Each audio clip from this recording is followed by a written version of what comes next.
Hello, so this is Kenji. For those of you who don't know me, I do play World Tanks on PC, and I decided I'm going to compare and contrast the Xbox One and PC versions of this. So I'm going to take the Renault FT out for a few battles and show you sort of what it's like up to unlocking a Tier 2 tank in the game. First off, this is really different. I actually really do kind of like this sort of loading screen that they give you with the tips and stuff. It's really nice for new players to be able to see this kind of crap. Probably one of the problems on the PC version would be accessibility. The other thing I'll note is, on a whole, the models, I wouldn't say they're as good as the HD models on the PC version, but they're certainly better than the basic models on the PC version. Also, another thing that's interesting is that there is different weather patterns for the maps, which is nice. Well, more so than either being on fire or having some snow on the ground, which tends to be the variety in the PC version. So, starting off with the province, it's actually a low-tier only map that, unless the Xbox version is different, it's a low-tier only map because it has such a short view distance that you can see right across it, even with low-tier tanks. It's a fun map sometimes, depending on what tank you're in. Other times it's just immensely frustrating because the enemy team has a tank with a Ranger, entire team will be spotted, they will just murder everyone, and it's going to end fast. So far, I'd say the matches last about 5 minutes, which is significantly shorter than on the PC version. Okay, we've got our first contact. And okay, he's dead. This is another thing that's different, this view. I hadn't quite yet figured out how to zoom in yet. I know it sounds stupid, but yeah. And I'm also sitting here trying to remember what the maximum range on the 25mm Rickorchi is. So that's fun as well. I haven't played low tiers in a very long time on desktop, so I'm kind of a little lost. And yes, I'm spamming the trigger because I do. I love the audio design on this version. I mean, oh my god, I want this audio on the desktop. Please, wargaming. The engine noises, the gun noises, everything sounds so much better. There's better feedback with the ribbons and everything compared to the PC version. While it does have the ribbons, I for some reason feel they're working better on the Xbox. And he's dead now too. I'm not commenting much on the strategy yet because, well, we haven't seen much of, strategy being involved. It's province. Pretty much on province, you're going to have two teams just shooting across the bay at each other until this happens, where there's one enemy tank left. And I forgot what we end up finding him. The graphics really are nice on the Xbox One version. The frame rate seems to be pretty good as well. I think it's running at 60 FPS. It certainly sort of seems it. So yeah, I mean, there's not much to complain about. Resolution-wise, not sure what it's running at, however. If I had to start taking guesses, I'd say it seems like Wargaming's managed 1080p 60 on the Xbox One, which of course is good. Yeah, just, at this point, it's just finding that last stupid enemy tank. I forgot where the hell we end up finding it, or if we just capture it. That's something else I just now noticed. I'm wondering, captures 4, I wonder if you can actually multiply the captures up. Oh, there he is, there he is. Shoot him, yes! And do I get to kill him? Yes. Yay, last kill for me. And that's the end of that match. Victory was mine. And victory, all enemy vehicles destroyed, survived, destroyed 136 damage. Fire for effect medal, always good to get. Okay, now on to another battle. I really have to say I love the description of the ammunition types and everything on the loading screen. Again, another useful thing that the PC version could probably use. This time we're on mines, another sort of smaller, closed-in map. I think this is like my 4th battle.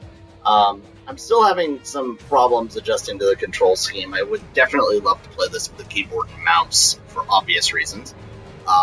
But they're probably not going to let me do that. This also lets you see the models a little bit better since it's a daytime map, whereas before it wasn't.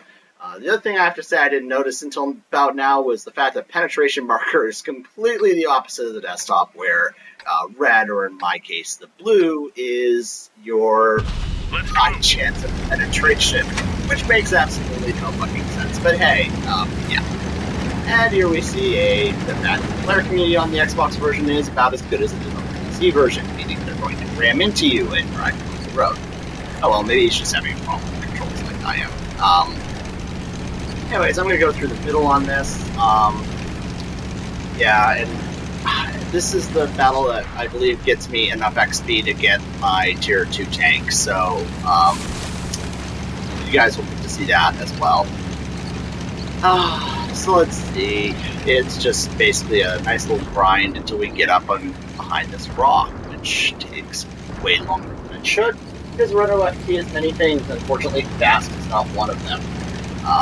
But that said, it's one of my favorite tier 1 tanks. The other one would be the Lull Tractor, but if I pull out a Lull Tractor, I'll probably just dominate every team I'm up against.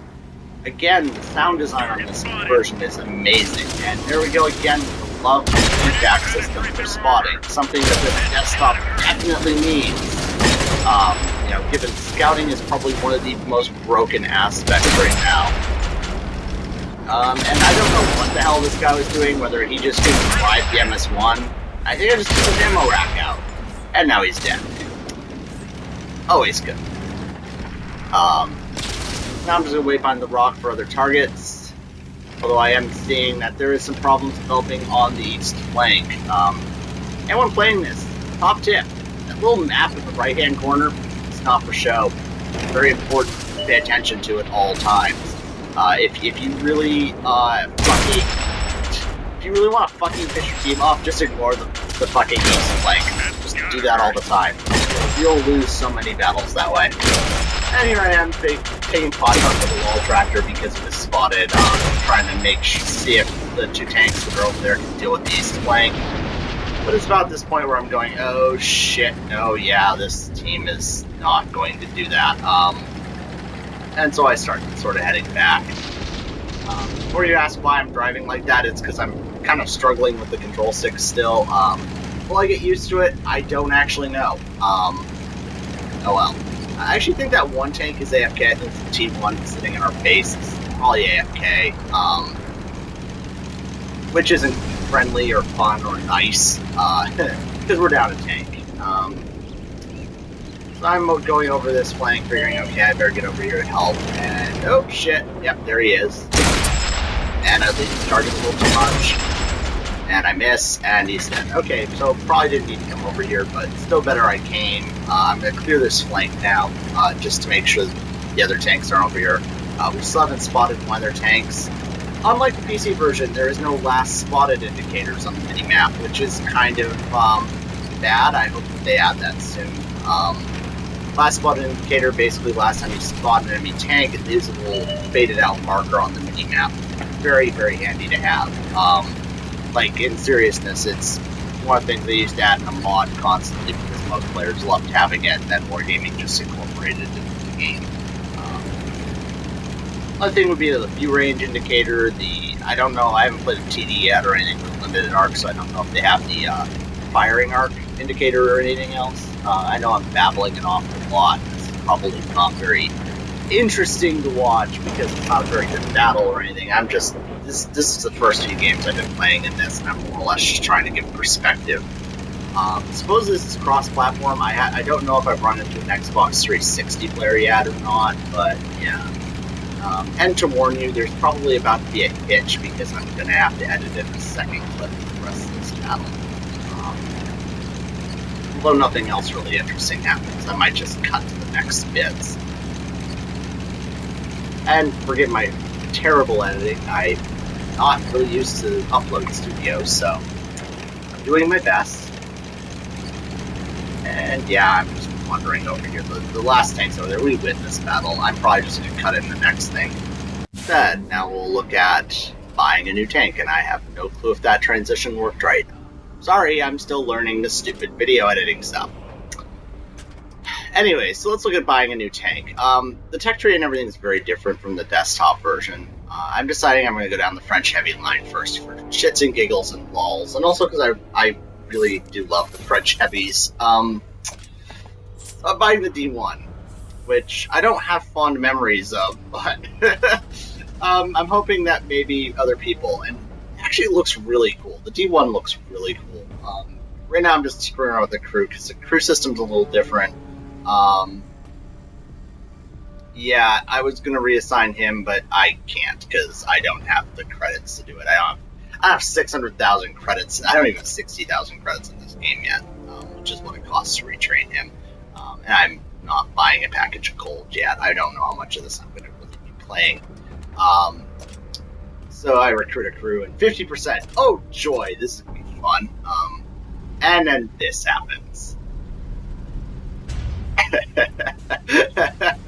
Okay, I have to say that probably will never get old. That's pretty freaking cool.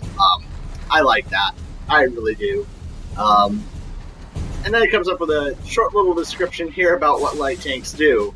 And I'm going to tell you right now, no, none of that's true about the French light tanks. But they're trying. I give them that at least. And I finished some op thingy. So there it is, the D1. I'll probably be doing more of these videos. Depends on how hard this ends up being to do. Questions, comments?